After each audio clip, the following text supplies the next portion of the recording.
합격 해커스. 네, 23년도 지방직 7급 해설할 건데요. 총평을 먼저 좀 말씀을 드리자면 총론 15문제는 좀 평이하게 나왔다. 그래서 최근 한 4개년, 5개년 기출문제 내에서 웬만하면 반복된다. 그리고 반복되지 않은 선지를 하더라도 나머지 중요 선지 정보 판단을 통해서 충분히 소거할 수 있었다는 거고요. 그리고 문제는 좀 강론인데 강론의 비중은 예년과 같이 5문제가 출제가 됐습니다. 근데 문제는 그중에 2문제는 확실히 너무 지엽적이어서 사실상 대비가 불가능했다. 이렇게 볼 수 있겠고요. 그리고 나머지 3개 중에서도 그 중에 하나는 꽤나 많이 지엽적이었습니다. 그렇다고 한다면 여러분들 입장에서 앞으로 강론 공부 범위를 늘려서 이 지엽적인 것들까지 커버를 해야 되느냐, 이게 좀 고민이 되실 텐데 제가 일단 말씀드리고자 하는 결론은 그렇지 않다는 거예요. 강론의 공부 범위를 늘리기 시작하면 정말 밑도 끝도 없거든요. 그런 것들 하나하나 커버하려고 욕심 부리다가 요번 시험에서 반드시 맞췄어야 될 한 17개, 18문제에서 하나둘씩 빵꾸가 나기 시작하면 걷잡을 수가 없습니다. 그러니까 예년과 동일하게 공부 방향은 그대로 유지하시라는 게 이번 시험의 결론이 아닐까 그렇게 생각을 합니다. 자, 1번부터 빠르게 한번 해설을 해볼게요. 먼저 총론 문제 15개 먼저 풀이를 하고 그 다음에 다시 돌아와서 강론 5개 풀이를 하겠습니다. 총론 일단 9급 시험 관심 있으신 분들은 강론을 준비 안 하실 테니까 일단 앞부분만 듣고 빠지시면 되는 거고 7급 준비하시는 분들은 뒷부분까지 들으시면 되겠습니다. 자, 1번 같은 경우는 정신병원과 정신과 의원을 비교하고 있는데요. 정신병원은 규모가 꽤나 크잖아요. 이미 동그라미가 쳐져 있죠. 정신병원은 규모가 꽤나 크고 정신과 의원은 우리 흔히 도심에서 보는 그냥 원장님 한 분 계시는 그런 의원이라고 보시면 됩니다. 당연히 전자가 더 빡세게 심사를 요하니까 허가제로, 후자에 대해서는 신고제로 운영을 하는 게 평등원칙 위반이라고 보기는 어렵겠죠.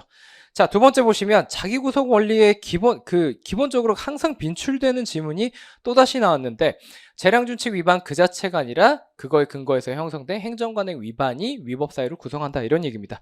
3번, 건축사가 있고 건축사한테 내가 허가를 좀 받아달라고 시켰어요. 그렇다고 한다면 처분을 받는 사람은 이 상대방이 맞지만 이 상대방이 이 사람한테 전적으로 위임을 했죠. 이 상황에서 얘한테만 귀책 사유가 있을 수가 있어요. 얘가 혼자 뭔가 돈을 더 받고 싶어서 무조건 좋은 결과를 받고 싶은 거예요. 그래서 사기를 얘 혼자 칠 수도 있고 또는 이럴 수도 있죠. 얘는 그런 걸 용납을 못하는 성격이야. 자기는 사기쳐서 허가받는 거 용납을 못해. 근데 상대방이 작정하고 서류 같은 걸 위조를 해서 사기치려고 서류를 내달라고 얘한테 시키면 얘는 모르고 얘한테만 귀책사유 있는 상태에서 얘는 귀책사유 없지만 결과적으로 내면 어떻게 돼요? 행정청 입장에서 사기를 당하겠죠. 그러니까 둘 중에 하나라는 겁니다. 얘는 귀책사유가 하나도 없이 얘가 작정하고 사기를 쳐서 얘한테 귀책사유가 있거나, 아니면 얘는 그런 사기를 안 치려고 하는데 얘가 사기치려고 마음먹어서 얘한테만 귀책사유가 있거나, 그러면은 얘나 얘 둘 중에 한 놈만 기준으로 귀책사유를 판단한다고 해버리면 분명히 이런 상황이 발생하겠죠. 전체적으로 봤을 땐 얘네 한 팀인데 귀책사유 얘만 기준으로 했을 때는 얘한테 귀책사유 있을 때는 얘가 피해갈 거 아니에요. 그리고 얘만 기준으로 할 때는요, 얘가 얘한테 귀책사유가 있어서 얘가 사기쳐서 허가받은 상황에서는 뭔가 면피가 돼버리겠죠. 그러니까 우리 판례는 모두를 기준으로 한다라고 합니다. 둘 중에 어느 하나를 기준으로 하는 게 아니라 상대방뿐 아니라 수임인 등의 귀책 사유도 우리가 다 따진다. 그렇기 때문에 고려하지 않는다. 어느 한쪽, 수임인의 귀책 사유, 여기서는 건축사겠죠. 건축사의 귀책 사유는 고려하지 않는다고 한 3번 선지가 틀리게 되는 거고요. 4번 보시면 상식선에서 보시면 됩니다.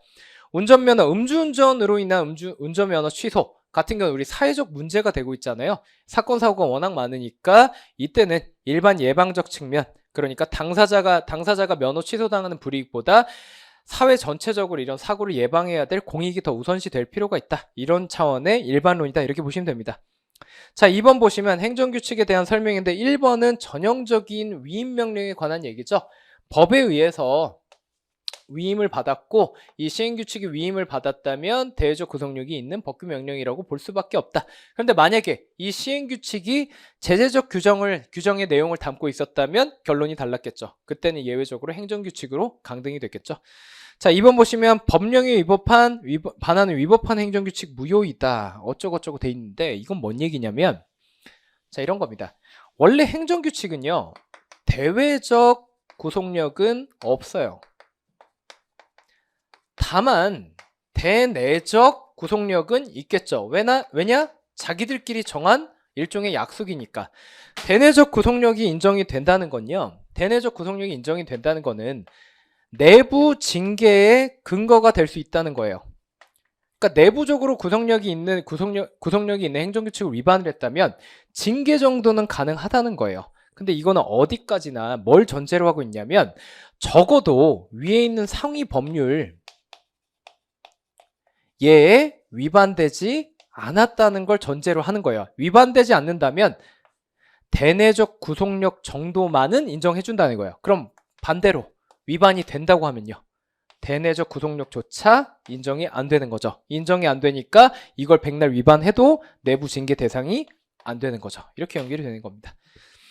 자, 그리고 3번 보시면 고시와 같은 행정규칙에 위임하면 행정규칙 형식의 법규명령, 즉 법령 보충적 규칙이 되겠죠.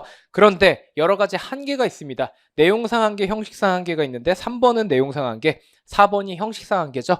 4번도 고시에다가 위임함으로써 법령 보충적 규칙으로서 대외적 구속력이 인정될 수 있는데 위임 범위를 벗어났다고 한다면 형식상 한계에 일탈하는 결과 대외적 구속력 인정되지 않는다. 이렇게 되는 거고요. 자, 3번 가보시면 3번의 1번 직권 취소의 법적 효력을 묻고 있습니다. 만약에 제1처분을 직권으로 취소를 했다고 한다면 제1처분은 어떻게 돼요? 소급적으로 무효가 되죠. 그러면 법원이나 다른 어떤 제3자의 후속 조치가 없이도 당연히 소급적으로 무효가 되는 겁니다. 그러니까 법원의 해임 결정 필요 없다. 자, 2번 가시면은 행정행위한 처분 비록 처분 당시에 별다른 하자가 없었다라고 한다면 일단 취소는 불가하겠죠. 취소는 처음부터 위법 또는 부당성이 있을 거 전제로 하니까. 근데 어떤 후발적 사유가 발생을 했다면 그럼 철회가 가능한 겁니다. 그 중에 대표적인 사안이다. 이렇게 보시면 되는 거고 3번 보시면 취소가 취소된대요. 취소가 취소되면 그 원래 있던 처분이 부활을 합니다. 부활을 하게 되면 이슈가 뭐냐? 그 누구의 눈에도 피눈물이 나면 안 된다. 이 관점으로 접근을 하시면 돼요. 그렇기 때문에 자 봅시다. 두 가지로 나눌 수가 있는데요. 부활하는 처분이 침익적 처분이에요. 라고 한다면 부활하는 즉시 상대방 눈에서 피눈물이 나겠죠. 그 대표적인 예가 조세부가 처분이죠. 아니면 입영 통지 처분. 군대 가야 되니까 침익적인데 상대방 입장에서 부활하게 되면 눈물이 나겠죠. 그러니까 허용이 안 된다. 수익적 처분이라면 부활을 하면 상대방 입장에서는 피눈물이 안 나죠. 오히려 웃음이 나오죠. 원칙적으로 가능한데요. 만약에 경원자 등 이해관계자가 있다면 그러면 얘네 입장에서는 이 처분의 상대방을 질투하는 입장이죠. 질투하는 입장이니까 얘네 처분의 상대방 눈에서 지금 빵긋빵긋 눈웃음이 피어나고 있다면 얘네 입장에서는 눈에서 피눈물이 나겠죠. 그래서 얘네가 있다면 예외적으로 이때는 부활이 안 되는 겁니다. 수익적 처분이라 하더라도. 그럼 정리하면 어떻게 돼요? 침익적 처분은 무조건 부활이 안 된다. 이렇게 되는 거고 수익적 처분은 원래는 됩니다. 되는데 이런 예외적인 어떤 사정이 주어진다면 예외적으로 안 된다. 이렇게 되는 거죠.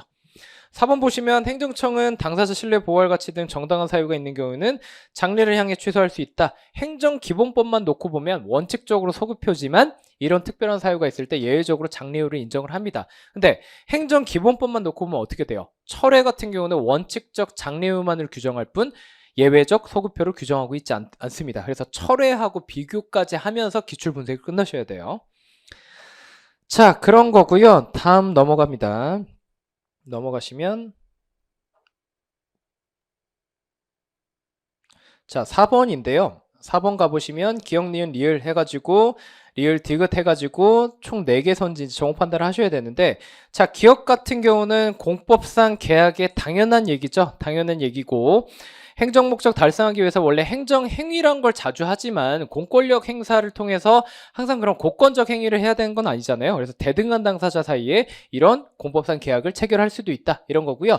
니은번 체결을 할 때는 항상 계약서를 작성해야 됩니다. 당연한 얘기죠. 그냥 구두로 뭔가 계약을 해버리면 내용이 불분명해지잖아요. 그래서 원칙적으로 말은 안 되고 서면만 된다. 그리고 소험적으로 우리 공법상 계약의 대표적인 사례는 2가지밖에 없죠. 계약직 전문직 채용계약. 계약직 전문직 공무원 채용계약. 그리고 2번째 중소기업 정부와 어쩌고에 관한 협약. 입니다. 자, 그래서 공법상 계약이면 일단 공법상 계약인 게 그 두 가지 유형에 해당되는 게 확인이 되면 어떻게 해야 되느냐? 보아구랭이를 그려야죠. 그래서 이 공법상 계약의 처음에 체결과 끝, 해지 단계라고 한다면 이 단계에서 일어나는 어떤 행위들은 처분이 아니게 되는 거고, 처분이 아니니까 당사자 소송으로 가야 되고 행정절차법 적용이 없는 거죠. 그런데 이 보아구랭이의 등부분, 뭔가 공법상 계약이 지금 효력이 존속되고 있는데 보수, 삭감 등 어떤 징계를 때렸다라고 한다면 거꾸로 뒤집으면 되겠죠. 당사자 소송이 아니니까 항고소송으로 가야 되고 행정절차법이 이때는 적용이 되기 시작한다. 이렇게 보시면 됩니다. 자, 그래서 협약의 해지라고 했으니까 이 계약의 끝이 되는 거죠. 끝에 해당되는 거니까 항고소송의 대상이 되지 않는 거죠. 자, 리을 번, 국가를 당사자로 하는 계약에 관한 법률, 국가계약법이죠. 국가계약법에 따라 체결된 계약들은 국가계약이라고도 하고 뭐 공공계약이라도 하는데 사법상 계약입니다. 다만 제가 해설에도 써놨지만 국가연구개발사업 규정에 근거한 공공계약이다 라고 하면 예외적으로 우리 사업상 계약 아니다 이렇게 보시면 됩니다. 자, 이 정도 판단하시면 되는 거고 5번에 1번 지위승계 신고사유죠. 이때는 무조건 공의무 다 승계되고 그리고 제재 효과뿐만 아니라 제재 사유 등도 다 승계가 됩니다. 제재 사유가 승계된다는 건 뭔 얘기냐면 앞에 양도인 단계에서 뭔가 위법행위를 했어요. 양도인 단계에서 위법행위를 했는데 아직 과태료나 과징금을 안 때리고 그 상태에서 영업이 넘어간 거죠. 영업이 넘어가면 양수인은 사실 아무 위반 행위도 안 한 거잖아요. 그래도 양도인 전 영업자의 위반 행위를 이유로 양수인한테 과징금이나 과태료를 때릴 수 있다. 이렇게 결론이 되는 겁니다. 자, 그게 이제 제재 사유의 승계인 거고 제재 효과의 승계는 그럼 뭐냐?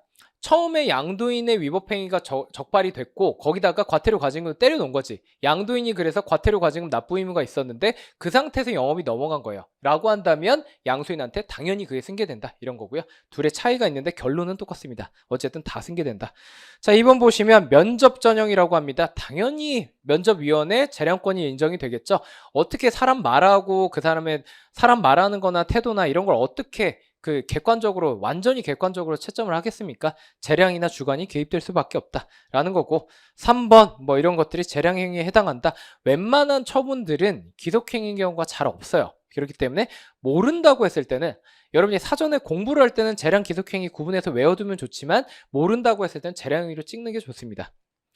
자, 4번 보시면 재량권 불행사 얘기죠. 우리 스티브유 관련된 사안인데 13년 전에 법무부 장관이 내린 입국 금지 결정 그대로 수용해서 아무런 재량권을 행사하지 않고 사증 발급 거부 처분을 했다. 재량권 불행사도 재량권 일탈남용의 일종으로서 잘못됐다고 판시한 사례죠.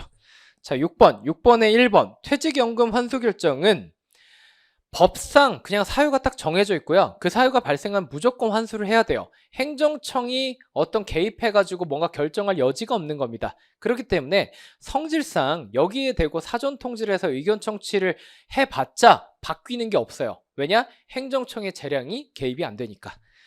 자, 2번.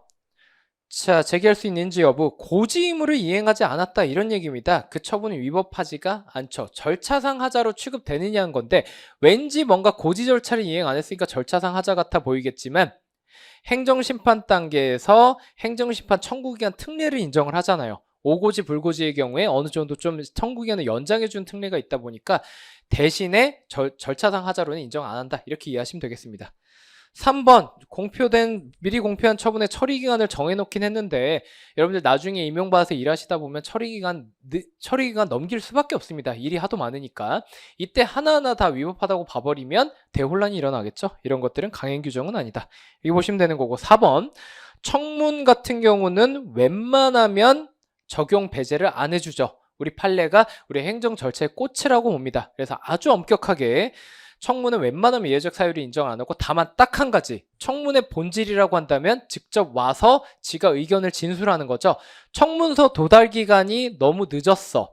원래 7일 전까지 가야 되는데 3일 전까지 가서 촉박했다는 겁니다. 그러니까 원래는 청문회 예외 사유가 인정이 안 되는 이상 이거는 절차상 하자가 있는 거나 마찬가지인데 본인이 이의를 제기함이 없이 와서 충분히 진술을 했다고 한다면 이때는 하자의 치유를 인정한 아주 예외적인 케이스가 있는 겁니다. 지금 여기서는 협약을 체결해서 뭐 배제하기로 했다라고 하는데 우리 판례가 그렇게 호락호락하게 청문을 배제하게 안 놔둔댔죠. 자, 7번 보시면 7번에 1번 도시공원위원회 어쩌고 나오면 생각을 해보세요. 뭐 용산에 무슨 어린이공원을 만든다라고 했을 때 어린이공원 만든다고 미리 공표해버리면 그거에 따라서 투기꾼들이 엄청나게 움직이겠죠. 그렇기 때문에 아직 결정이 끝나지 않았다면 아직 이게 기자회견 통해서 다 최종적으로 공표가 안 됐다면 이 회의 관련 자료나 회의록은 비공개하는 게 맞아요. 근데 이미 공표가 다 됐다고 한다면 회의록 공개해도 되겠죠. 그래서 시점에 따라 비공개 여부가 달라진다. 그게 1번. 2번 같은 경우는 자, 어떤 엑셀에다가 그냥 로데이터를 막 저장하고 있습니다. 이 상황에서 청구인이 정보 공개를 원하는 거는 대충 어떤 표로 좀 정리를 해서 달래요. 근데 우리는 그냥 로데이터, 그냥 숫자를 막 흩뿌려가지고 엑셀에 저장해놨을 뿐 표로 정리는 안 해놨대요. 하지만 그 숫자는 그 표에 들어갈 숫자들은 이미 내가 로데이터로 다 갖고 있는 셈이죠. 자, 그럼 여기서 컨트롤 F를 하든지 어떤 엑셀 함수를 이용하면 표가 2초면 만들어지죠. 근데 엄밀히 말하면 이 표 형태로 우리가 자료를 가지고 있지 않아. 이런 상황에서 청구인이 달라고 하는 그 도표라는 자료, 도표 형태의 자료가 없다고 봐서 정보공개 청구를 각하할 거냐? 아니면 있다고 봐서 어쨌든 로데이터는 있고 2초면은 가공이 가능한 거니까 있다고 볼 거냐? 두 가지 이제 기로에 놓이게 되는 건데 우리 판례는 웬만하면 정보공개는 해주라는 주의죠. 그렇기 때문에 이거 조금의 기초적인 검색과 편집이 좀 수반된다 해서 너한테 없는 정보라고 보진 않는다. 그렇기 때문에 웬만하면 공개를 해라. 함수 따다닥 해서 표 만들어가지고 전달해줘라 이런 얘기죠. 자, 3번 내려가시면 비공개 대상, 이제 비공개 대상이 한 8호까지 규정이 되어 있는데 1호 얘기죠. 1호 같은 경우는 법률 또는 법률의 위임을 받은 명령, 즉 앞에서 봤던 위임 명령이죠. 위임 명령에 의해서 비공개로 정해져 있으면 비공개로 본다 이런 건데, 근데 여기서는 법률이 아니라 법률에서 위임한 명령의 뜻이 뭐냐 물었으니까 구체적인 위임 아래 제정된 위임 명령을 의미한다. 뭐 당연한 얘기입니다. 그래서 예를 들면 행정규칙, 위임을 안 받아서 행정규칙이에요 라고 한다면 이 행정규칙은 비공개 대상 정해봤자 정보공개법 비공개 대상 1호에 해당이 안 되겠죠. 무조건 공개해야 되는 거. 자, 4번 보시면 비공개 또는 부분 공개 결정 불복하는 경우 이의 신청을 꼭 거쳐야 하느냐? 우리 행정법 세계를 통틀어서 개별법 규정이 있지 않는 이상 웬만하면 이의신청과 행정심판은 둘 다 임의적 절차입니다. 임의적 정치주의. 자, 그리고 8번에 1번. 이거는 제재행위. 제재행위 같은 경우 우리 행정기본법에서도 항상 똑같았죠. 행정기본법에 있던 내용이랑 이거 똑같은 건데 과태료라서 다시 한번 확인적으로 규정했을 뿐이에요. 우리 위반행위 같은 경우는 위반행위가 이 앞에 있고 2월 1일 날 제재 처분이 이때 나와요. 그럼 원래는 처분을 한다 그러면 위법성 판단 기준 시점은 2월 1일이 돼야 되죠. 근데 행정기본법에서 특별히 제재 처분 같은 경우는 위반행위 시에 이때 1월 1일자 법령을 적용하는 게 원칙이다 이렇게 규정을 하면서 예외적으로 제재 처분 시에 법령을 적용할 수 있도록 길을 열어두는데 그 경우가 제재가 이만큼 무거웠다가 가벼워졌어요. 법령이 개정돼서 가벼워졌거나 아니면 아예 처벌을 안 하도록 아예 그 제재를 면제하도록 규정이 됐을 때라고 한다면 예외적으로 2월 1일자 법령을 적용해서 가벼운 제재를 하도록 우리가 유도를 한다 이런 겁니다. 과태료도 똑같아요. 읽어보시면 과태료 징수 면제해야겠죠. 2번 심신장애로 인하여 행위의 옳고 그름 판단하는 능력이 없거나 이런 행위 심신장애로 인해서 옳고 그름 판단 능력이 아예 없거나 판단 능력이 아예 없어 버리면 과태료 부과를 안 합니다. 근데 심신장애로 인해서 자 봅시다. 심신장애로 인해서 이런 의사 판단 능력이 미약한 정도래요. 아예 없는 정도는 아니래요. 라고 한다면 주의하셔야 돼요. 이때는 감경입니다. 아예 면제가 아니고요. 그리고 3번 뭐 그 5년 제척기간 한번 읽어보시면 되는 거고 4번 같은 경우도 좀 지엽적이긴 한데 60일이죠. 60일 내에 그 우리가 취소소송 제기도 아니죠. 자, 두 가지가 틀린 건데요. 일단 이 기간이 이의 제기를 할 수 있는 게 60일입니다. 자, 60일이고 곧바로 과태료 부과 처분해서 취소 소송을 할 수 있느냐? 그게 아니죠. 자, 정리 한번 해볼게요. 행정벌에는 크게 두 가지가 있어요. 행정형벌이 있고 행정질서벌이 있는데요. 이 위에 거는 통고 처분에 따른 범칙금 생각하시면 되고 질서벌이 과태료죠. 둘이 사뭇 다르긴 한데 불복하는 절차는 비슷합니다. 그래서 어떻게 하면 되냐면 일단 둘 다 납부를 하지 마요. 그 다음에 이의제기를 하잖아요. 그럼 이게 실효가 됩니다. 실효되고 끝이냐? 그렇진 않죠. 실효되고 나서 이제 특별한 절차로 이어진다는 거죠. 행정형벌 같은 경우는 경찰서장 즉결심판 내지는 검사가 정식으로 기소해서 형사소송으로 나아가게 되는 거고, 질서벌, 즉 과태료 같은 경우는 실효가 되고 나면 과태료 재판이라는 특별한 절차로 가서 법원이 원점에서부터 과태료 부과를 검토를 하게 됩니다. 이렇게 되는 거예요. 자, 그럼 저기서 뭐가 틀렸느냐? 이런 이의제기를 할 수 있는 기간이 일단 틀렸죠. 이게 60일이고요. 그리고 60일 내에 취소소송을 갈 수 있는 것도 아니죠. 취소소송으로 가는 게 아니라 일단은 원점에서부터 과태료 재판으로 이어져야 된다. 그래서 두 가지 부분이 틀린 겁니다. 자, 9번 보시면 9번의 기억, 이행강제금 간접적인 강제집행 수단이죠. 너가 언제까지 이행 안 하나 보자. 월 500만 원씩 때린 거니까 간접적, 심리적, 경제적 강제집행 수단이다. 이렇게 보시면 되는 거고, 니은번 이행강제금 언제까지 이행 안 하나 보자. 월 500씩 계속 때리는 거죠. 디귿번 명도 의무, 대체적 자기 의무가 아니죠. 명도란 건 뭐예요? 그 자리를 비켜준다는 건데 그 자리에 엉덩이 붙이고 있는 사람만이 엉덩이를 떼줄 수 있댔죠. 그러니까 비대체적, 그러니까 대집행 대상이 아니다. 이행강제금 대상은 되겠죠. 그리고 리을번 부작위 의무, 대체적 자기 의무로 전환 어쩌고 얘기 나오면 항상 사안을 그렇게 생각하시면 돼요. 일단 태초에 금지 의무가 부과되고 있던 거예요. 법에 딱 금지 규정까지만 있어. 근데 금지 의무는 부작위 의무죠. 뭘 하지 말라는 거니까. 부작위 의무는 뭐다? 비대체적 의무니까 대집행이 안 됩니다. 이 상태만으로는. 그럼 뭐가 있어야 되느냐? 우리 대집행을 하려면 대체적 자기 의무가 불이행되고 있어야 되잖아요. 그러면은 금지 의무만 부과되면 안 되고 철거 의무 같은 거, 즉 대체적 자기 의무 같은 게 별도로 또 부과가 그래야 그거 불이행됐을 때 이때 대집행을 할 수 있는 거예요. 근데 금지 의무에서 철거 의무를 바로 도출할 수 있겠느냐? 안 된다는 거죠. 의무에 의무를 하나도 부과하려면 법률 유보 원칙에 따라서 법적 근거가 있어야 돼요. 근데 법적 근거는 지금 뭐밖에 없다? 금지 의무를 부과하는 금지 규정만 있는 상황인 거예요. 이 상황에서는 대집행으로 나아갈 수가 없어요. 금지 의무를 위반했다고 해서. 별도로 철거 의무를 부과하는 규정이 있어야 철거 의무가 부과될 수 있는 거고, 그걸 불이행해야 대집행을 할 수 있다. 그런데 여기서 뭐라고 합니까? 부작위 의무도 대체적 자기 의무로 전환을 시킨대요. 전환을 시킨다는 건 무슨 얘기냐? 그 전까지는 금지 규정만 있었는데 이제는 철거 명령을 할 수 있는 규정이 도입이 됐다는 거예요. 그렇다고 한다면 철거 명령을 때리겠죠. 그럼 그 전까지는 금지 의무만 있다가 철거 의무까지 생기죠. 이걸 전환이라고 표현을 하는 겁니다. 전환이 됐다면 이제부터는 대집행 대상이 될 수 있겠죠.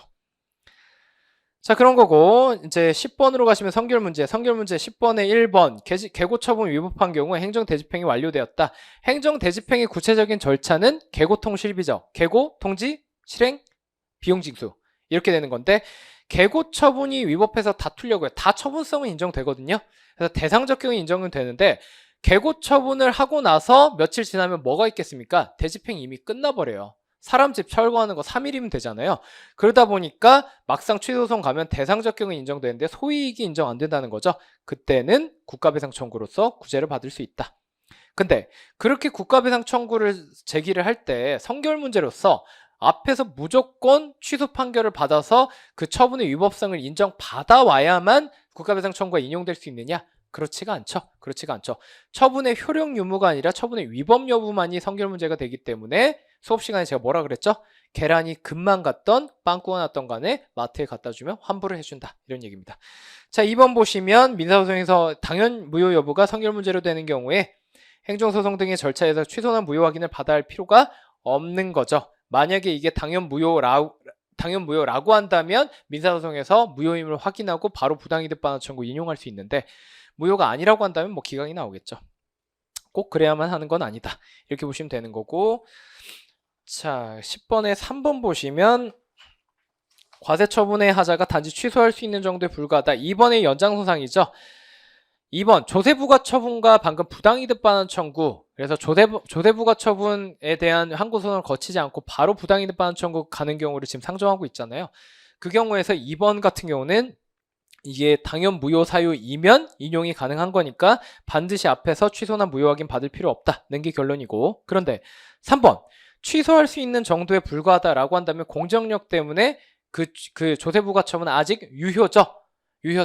민사법원에서 이걸 선결 문제로 해서 부당이득 반환 청구 인용 여부를 판단하고 싶어 하는데, 근데 문제는 이 앞에 게 취소되지 않고 있어서 지금 공정력 때문에 아직 유효하다는 겁니다. 처분이 유효하면 조세부가 처분은 아직 유효하게 안 깨지고 있는 거니까 부당이득 반환 청구도 인용이 안 되겠죠. 자, 4번 보시면 위법한 명령 같은 경우는 처분의 위법 여부가 선결 문제가 되는 거지 효력 유무가 선결 문제 되는 건 아닙니다.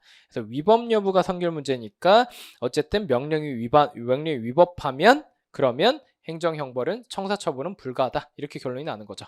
무효든 취소 사유에 불가하든 상관이 없다, 이런 겁니다. 위법 여부가 그 선결 문제가 되니까. 11번에 1번 원래 국법상으로는 60일 30일이 기간이었는데 90일 60일로 연장이 됐습니다. 보통 이제 오지문을 내면 국법 가지고 내니까 그 숫자만 좀 눈여겨보시고요. 2번 보시면 자녀지 수용 청구 얘기인데, 자녀지 수용 청구는 일단 협의를 거쳐보고 결렬이 되면 그 다음에 다퉈야 된다는 점에서 다른 보상 청구랑 동일해요. 다만 뭐가 다르느냐, 협의가 불발이 돼서 그 관할 토지수용위원회에 이제 수용을 청구를 합니다. 그럼 원래는 수용 재결이 나와야 비로소 소송으로 넘어갈 수 있죠. 하지만 자녀지 수용 청구는 그게 필요 없습니다. 왜냐? 자녀지 수용 청구권은 형성권이니까 내가 수용 청구를 하는 순간 내 토지가 상대방 사업시행자한테 넘어가는 효과가 발생하고 상대방 사업시행자는 나한테 돈 줄 의무가 그냥 생겨버린다고요. 이제 내 땅은 넘어갔고 돈만 받으면 되니까 수용 재결 기다리지 않고 곧바로 당사자 소송 걸어서 보상금 증액 청구하면 되겠죠. 자, 3번 가보시면 보상금 증감 청구 소송, 자녀지 수용 청구 해당하지 않는다, 이런 거고, 토지보상법에 의한 보상금 증가 청구 소송은 재결에 불복하는 소송은 보상금 증감에 관한 소송에 해당되지 않는다. 방금 2번에서 설명드린 거랑 똑같은 얘기죠. 자녀지 수용 청구를 거절한 재결이 나와도 이 재결이 이 수용 재결이라고 봐야겠죠. 이 수용 재결이 아무런 법적 의미를 가지지 않는다고요. 이미 난 형성권을 행사한 결과 내 토지는 넘어갔어요. 그럼 이거 그냥 무시하고 이거에 대해서 항고 소송을 걸 게 아니라 이거 그냥 무시하고 당사자 소송 제기해서 보상금 증액 청구하면 된다, 이런 얘기입니다.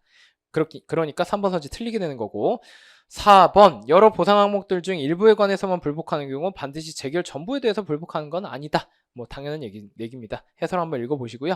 12번 가보시면, 자, 1번 여러분들 헷갈리기 쉬운 논점인데 내부 위임이든 그냥 위임이든 뭐 행정청의 대리든 간에 뭐든 상관없습니다. 권한이 누구 있는지한테 권한이 누구한테 귀속되는지를 따지는 게 아니고요. 명의가 누구인지, 실제로 처분을 누가 했는지를 보고 피고적격을 부여를 하는 겁니다. 일단 피고석에 그 사람을 그렇게 앉혀놓고 피고가 적법한 권한이 있는지를 따져서 주체한 자를 판단하는 게 순서예요. 그렇기 때문에 피고적격 따지는 순간부터 권한이 누구한테 있는지를 먼저 따질 이유가 없다, 이런 거고요. 2번 내부 위임과 그냥 위임은 다르죠. 효과가 아예 다르잖아요. 권한의 위임은 아예 그 권한이 이전이 돼버립니다. 그렇기 때문에 법률의 근거가 필요한데 내부 위임은 그냥 밑에다 짬 처리만 시키고 있죠. 그렇기 때문에 법률 근거 없어도 가능하다. 3번 이건 뭐 이제 무효이다, 여러분들 판례 한번 읽어보시면 되는 거고, 4번 수임사무 처리에 대해서 사전 승인 받거나 협의할 것을 요구할 수 없다는 게 정답이죠. 자, 그런 거고, 13번의 기억 재청구 금지 원칙이니까 뭐 당연한 얘기고, 니은번 보시면 임시처분은 항상 가구제 수단으로서 소송에는 인정 안 되는 임시처분이 추가로 인정이 되지만 항상 집행정지에 비해서 보충성을 갖는다. 그렇기 때문에 밑에서 세 번째 줄, 집행정지로 목적을 달성할 수 있다면 임시처분은 안 되는 거겠죠. 현실적으로 어떤 경우겠어요? 집행정지는 적적처분에 대해서는 가능하겠죠. 그러니까 적적처분에서는 집행정지가 담당을 하고 그게 아닌 부분에 대해서만, 소극적 처분이나 부작위에 대해서만 임시처분이 담당한다, 이렇게 보시면 되겠죠. 자, 디귿번 보시면 간접강제가 가능하다. 처분명령 재결 같은 경우는 간접강제가 가능하다, 뭐 이런 겁니다. 그래서 일시금, 정기금 다 가능하다. 그리고 또 하나, 보통 이제 간접강제 가능하나 이렇게 그냥 허무하게 나온 게 아니라 직접 처분도 가능하냐, 이것까지 묻게 되죠. 직접 처분이 가능한 유일한 재결은 처분명령 재결이다. 자, 리을번 넘어가시면 뭐 이제 전자적 방식으로 이제 송달할 수 있다. 뭐 당연한 얘기니까 한번 읽어보시면 되는 거고요. 자, 그 다음 이제 15번부터는 강론이기 때문에 먼저 넘어가고 14번부터 강론이기 때문에 쭉 넘어갔다가 총론 해설 끝내고 다시 돌아볼게요. 19번입니다. 19번은 사례 문제로 출제되긴 했는데 사실 사안을 읽는 게 큰 의미가 없죠. 그래서 사례 문제가 나오면 일단 망했다 하면서 쫄지 마시고요. 과연 이게 진짜 진정한 의미에서 사례를 이제 요모조모 뜯어봐야 되는 그런 문제인지 아니면 위에 있는 사안과 별개로 그냥 일반론 문제인데 사안 문제로 그냥 사례 문제로 둔갑을 한 문제인지 그걸 그냥 구분을 하셔야 됩니다. 솔직히 이건 사례 문제라고 좀 보기가 어렵죠. 갑을 뭐 등장하긴 하는데 크게 의미는 없습니다. 1번 그냥 일반론에 관한 문제라 생각하셔도 돼요. 사업계획 부적합 통보 내지는 부적적 통보죠. 자, 원래 중간 단계 처분은요. 처분성이 없어요. 중간 처분. 대상 적격 파트 가보시면 이런 내용이 있을 겁니다. 그런데 부적정 통보를 중간에 받았다고 쳐봐요. 내가 폐기물 처리 시설을 만들고 싶은데 적정 통보라는 걸 받아야만 나중에 본허가를 받을 수 있어. 그런데 부적정 통보를 받았다면 어떻게 돼요? 본허가로 아예 넘어갈 수조차 없게 되죠. 그렇기 때문에 중간 처분이긴 하지만 이 앞 단계에서부터 내 권리 의무에 직접적인 영향이 있다는 거예요. 그래서 예외적으로 얘한테 처분성을 인정을 한다. 이런 겁니다. 자, 2번 보시면 2, 3, 4가 다 그냥 같은 얘기예요. 적합통보와 국토이용 계획 변경. 자, 이거는 한 큐에 좀 정리를 합시다. 부적정 통보는 방금 정리를 했죠. 이제부터는 적정 통보 얘기를 하는 거예요. 반대로 중간 점검을 거쳐서 적정 통보가 나왔다는 겁니다. 다행히도. 자, 그러면 적정 통보란 건 뭐냐? 조금만 더 노력을 하면 나중에 폐기물 처리업 본허가를 줄게 라는 의미에서 어떻게 보면 앞에서 믿음을 부여를 한 거예요. 믿음을 부여한 겁니다. 자, 그런데 우리는 항상 문제가 뭐가 되냐? 적정 통보를 믿고 그래서 나중에 조금만 더 갖춰서 본허가를 하니까 행정청이 항상 어떻게 해요? 신청을 하니까 거부 처분을 해버린 거지. 자, 그럼 얘가 거부 처분을 지금 다투고 싶겠죠? 거부 처분을 다투려면 대상 적격으로서 뭐가 있어야 된다? 그 앞 단계에서 신청권이 있어야 됩니다. 신청권이 있어야 소송요건 심리 단계를 통과하겠죠? 일단 1번 신청권은 인정을 해줍니다. 그럼 본안심리 넘어가야겠죠? 본안심리 때 뭐가 문제됩니까? 공적 견해 표명. 신뢰보건칙 위반이 문제되죠? 이거 공적 견해 표명. 적정 통보를 해줬다는 건 나중에 본허가를 해주겠다는 공적 견해 표명이다 라고 하면서 공적 견해 표명도 인정해서 신뢰보건칙 위반해서 거부 처분을 취소를 시켜줍니다. 이게 이 사안 일단 정리를 하고 조금만 더 봐볼게요. 자, 그런 거고 여기가 일단 기본형인데 내친님이 얘기 좀 해봅시다. 적정 통보하고 이제 모든 게 중간에 걸림돌이 없어 본허가로 시원하게 넘어가는 경우가 있는데 가끔 이런 때가 있어요. 중간에 어떤 장애물이 좀 있는 거지. 국토 이용 계획이 변경돼야만 나중에 본허가 신청을 할 수 있는 경우가 있는 거예요. 또는 형질 변경 허가가 돼야만 본허가로 넘어갈 수 있는 그런 불가피한 사정이 있을 수도 있잖아요. 이런 경우도 한번 따져봅시다. 자, 그럼 얘 입장에선 당연히 마지막 결승점인 본허가로 갈 수 있다고 공적 견해 표명을 해줬으니까 얘 입장에서 뭐라 생각했어요? 당연히 행정청이 이 가운데 있는 걸림돌도 치워주겠지 생각을 하면서 국토이용계획 변경 신청을 하고 형질 변경 허가 신청을 하겠죠. 근데 항상 뭐가 나와요? 거부 처분이 나온다고요. 거부 처분이 나오면 얘가 이거 취소송을 제기하고 싶겠죠. 그럼 한번 따져봅시다. 그럼 여기서도 문제되는 게 똑같아요. 신청권과 공적 견해 표명. 소송 요건 심리당에서는 신청권인데 일단 이거 인정을 해줍니다. 그래서 본안 들어가서 공적 견해 표명을 따지면 원고의 주장은 이거죠. 본허가를 결국 궁극적으로 주기로 했으니까 가운데 있는 걸림돌, 이 장애물도 당연히 행정청 너가 치워주겠다는 얘기가 여기 내포된 거 아니냐. 그런 의미에서 공적 견해 표명을 주장하지만 부정이 되죠. 폐기물 처리업법 적정 통보는 폐기물 처리업법 허가를 주겠다는 공적 견해 표명에는 해당은 될지언정 전혀 다른 법에 규정되어 있는 중간 단계의 장애물 이런 걸 다 치워주겠다는 일체 약속까지 내포한 건 아니다. 이렇게 보는 거죠. 자, 이렇게 정리해놓고 하나하나 봅시다. 2번. 지금 우리가 뭘 묻고 있느냐? 국토이용계획 변경 얘기가 나왔으니까 지금 이 부분이에요. 이 부분. 국토이용계획 변경 관련해서 일단은 신청권은 인정은 했어요. 신청권은 인정을 했습니다. 하고 나서 그럼 그 다음 단계 뭐가 해야 돼요? 2번 단계로서 본안심리 단계에서 공적 견해 표명이냐, 즉 신뢰보호 원칙 위반이냐, 지금 이거를 2, 3, 4번에서 따지고 있는 거예요. 근데 결론이 뭐랬죠? 인정을 안 해준댔죠. 인정 안 해주기 위해서 슬슬 앞에서부터 시동을 거는 거예요. 적합통보와 국토유형 변경은 다르다. 3번 승인하여 주겠다는 공적인 견해 표명을 한 것으로 볼 수가 없다. 그러니까 4번 결론 신뢰보호 원칙에 위반된다고 할 수가 없다. 이렇게 이어지는 거죠. 자, 그래서 적정 통보를 받은 경우에는 거부 처분을 다툰다 이렇게 생각하시면 되는 거고, 거부 처분이라고 한다면 지금 내가 뭐를 신청했을까를 한 3가지 정도로 나눠봐야 돼요. 크게 2가지죠. 국토유형 변경이랑 형제 변경 허가냐 아니면 나머지 본허가냐 라는 걸 따져야 되는데, 신청권이 인정됐다는 점은 다 똑같지만 공적 견해 표명 인정 여부에서 결론이 다르다 이렇게 보셔야 됩니다. 20번에 1번 통고 처분, 범칙금 처분. 아까 앞에서 말씀드린 그 행정 형벌이죠. 얘네에 대해서는 자, 이거 임의의 승복을 발효 요건으로 하고 있다. 아까 뭐라고 했었죠? 이의 신청을 하면 얘 그냥 실효된댔죠. 그러고 나서 항고소송이 아니라 경찰서장 직결심판, 그 다음에 검사의 기소를 통해서 우리 형사소송으로 나아간다. 정식 재판의 절차가 보장되어 있죠. 형사소송 가면 되니까. 그리고 2번 집행정지 구하는 신청 사건은 행정처분 자체 적법 여부는 원칙으로 판단 대상 아니죠. 왜냐? 본안소송에서 판단돼야 될 거니까. 원칙적으로 영화 예고편에서는 영화 본편의 결론을 담을 필요가 없다. 이런 거죠. 보통 예고편에서 결론 스포하는 경우 없잖아요. 그런데 영화 본편을 봤는데 뻔해. 결론이 뻔해 라고 한다면 예고편도 볼 이유가 없겠죠. 그렇기 때문에 집행정지 사건 자체에 의하여도 본안 청구가 이유 없으면 명백할 때는 영화 본편도 볼 필요가 없으니까 예고편도 같이 내려버리면 된다 이런 얘기죠. 3번 공공의 영조물, 이거 한번 읽어보세요. 좀 꽤 지엽적인 게 나왔는데, 행정주체 자신의 사용에 제공되는 공용물은 포함한다. 약간 강론에 걸쳐있는 문제이기도 하고요. 그리고 4번, 이건 이제 법률상 이익, 소위 이익에 관한 일반론입니다. 여러분들 한번 읽어보시면 될 겁니다. 자, 그리고 이제부터 강론 볼 건데요. 뭐 9급 시험 준비하시는 분들은 이제 여기까지만 들으시면 될 것 같고요. 7급 준비하시는 분들은 제가 간단히 강론도 좀 해설을 하겠습니다. 14번부터죠. 14번 같은 경우는 자, 일단은 앞부분 뒷부분 좀 나눠봐야겠죠. 앞부분 뒷부분 나눠보면 자, 주민감사 청구의 대상이 되는 건 이렇게 제한이 없는 건 맞아요. 맞고요. 그리고 그 기한도 사무 처리가 있었던 날이나 끝난 날부터 3년이죠. 이 조문 문제, 지방자치법 제21조 조문이 그대로 출제가 된 거고요. 2번 같은 경우는 저번 이제 국가직에서도 나왔었던 것 같은데, 각하 결정 자체가 아니라 주민소송 곧바로 가도 되죠. 이거 이제 항상 자주 나오는 거. 그리고 3번도 국가직에서 나왔던 걸로 기억을 합니다.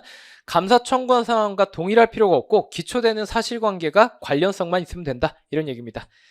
자, 그리고 4번 같은 경우는 여러분들 의의니까 한번 읽어보시죠. 도로, 공물이나 공공용물, 특정 사인이 배타적으로 사용하도록 하고 있다. 독점적인 이익을 준다는 거죠. 원래 도로는 공중의 이용이 제공되는 거니까 다 같이 써야 되는데, 너만 한번 이용해봐 라고 점용허가 주는 거니까 특허고, 특허라고 한다면 재량행위가 된다. 주민소송의 대상이 되는 재산의 관리 처분이 될 수 있다. 뭐 이런 얘기입니다. 자, 그런 거고 15번이랑 그 다음에 16번 이런 것들은요, 솔직히 아예 대비할 수 없었던 문제고 앞으로도 대비하는 게 권장되지 않는 문제입니다. 그래서 그냥 국가경찰과 자치경찰의 조직 및 운영에 관한 법률 조문을 그냥 긁어다가 중요도 관계없이 그냥 랜덤으로 출제했다 생각하시면 되는 거니까 해설 읽고 그냥 이런 것도 나오는구나, 이런 것들은 굳이 내가 여기서 힘 빼지 말아야겠다 이런 생각하시면 충분합니다. 해설 한번 읽어보시고요. 16번도 사실 마찬가지죠. 뭐 더 설명이 필요할까 싶습니다. 그래서 16번에 1번 보시면 수가 기준은 뭐 전문적이고 정책적인 영역이니까 법률 말고 이제 시행령 같은 걸로 정할 수 있다. 뭐 이런 얘기고요. 그리고 의료급여와 수급권은 헌법적 권리가 아니라 법률상 권리에 불과하다는 게 우리 판례의 입장이죠. 그리고 3번, 4번 같은 경우는 그냥 조문의 문제이기 때문에, 특히 4번 같은 경우는 우리 국가배상 청구권에도 비슷한 조문이 있죠. 생명 신체 침해로 인한, 재산이 아니죠. 생명 신체 침해로 인한 국가배상 청구권은 양도하거나 압류의 대상이 되지 않는다. 즉 치료받을 사람이 치료비에 그 국가배상금을 온전히 써야 되지, 이거 채무 갚아야 된다고 해서 다른 사람한테 뺏기거나 양도하면 안 된다. 이런 취지였죠. 사회보장 수급권도 마찬가지입니다. 지금 이거 없으면 굶어 죽을 사람들이죠. 그러니까 양도하거나 담보로 제공할 수 없으며 제3자가 채권자가 압류할 수 없다. 이런 얘기입니다. 자, 그런 거고 17번에 1번 용도 폐지를 하지 않아도 일반 재산으로 강등될 수 있느냐? 그렇지가 않죠. 그렇지가 않죠. 그리고 2번, 3번 묵시적인 의사표시로도 명시적 의사표시뿐만 아니라 묵시적 의사표시로도 공용 폐지가 될 수가 있는데 1번이랑 3번이랑 이어지는 거죠. 다만 묵시적인 의사표시가 인정됐다고 인정되려면 그럼 명시적인 의사표시로 추단할 만큼 뭔가 명백한 객관적인 사정이 있어야 된다라는 게 3번이겠죠. 그리고 4번 취득 시효 완성되려면은 국유재산이 아니라 일반 재산이어야 되는데 앞에서 말했죠. 국유재산이 일반 재산으로 강등이 되려면 공용 폐지가 있어야 된다. 명시적 의사표시뿐만 아니라 묵시적 의사표시로도 가능하지만 그러려면 3번과 같은 요건이 있어야 된다라고 하는 거니까 1, 3, 4번 묶어서 좀 학습하시면 되는 겁니다.